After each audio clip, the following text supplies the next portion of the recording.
এই বৃদ্ধ লোকটা রাস্তার ধারে বসে থেকে সুন্দরী মেয়েদেরকে খুঁজে বের করত।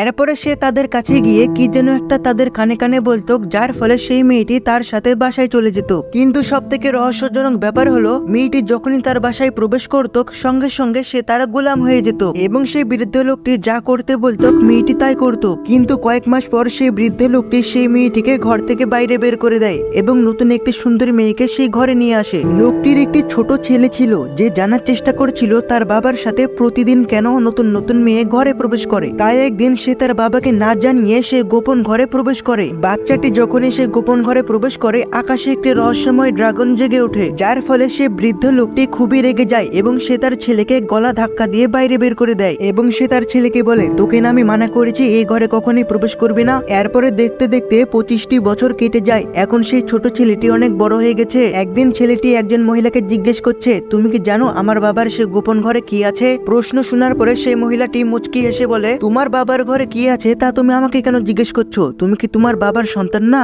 এবং তারপরে সে রাগ দেখিয়ে সেখান থেকে চলে যায়, যার কারণে সেই ছেলেটির তার বাবার সে গোপন ঘরে কি আছে তা জানার জন্য আগ্রহ আরো বেড়ে গেল এবং সে তার বাবার সে গোপন ঘরের সামনে তার বাবার জন্য অপেক্ষা করছিল। কিছুক্ষণ পরে তার বাবা অন্য একজন সুন্দরী মহিলাকে সে গোপন ঘরে নিয়ে আসছিল, কিন্তু তার বাবা তার ছেলেকে সে গোপন ঘরের সামনে দেখে খুবই রেগে যায় এবং তার ছেলের কান ধরে বলে, তোকে কতবার আমি মানা করেছি এই গোপন ঘরের সামনে আসবি না। কিন্তু তার ছেলে তার বাবার প্রতি খুবই রেগে যায় এবং বলে, আমি বড় হয়ে গেছি, আজকে তোমাকে বলতেই হবে সেই ঘরে এমন কি আছে। নেক্সট পার্ট দেখতে চাইলে সাবস্ক্রাইব করো।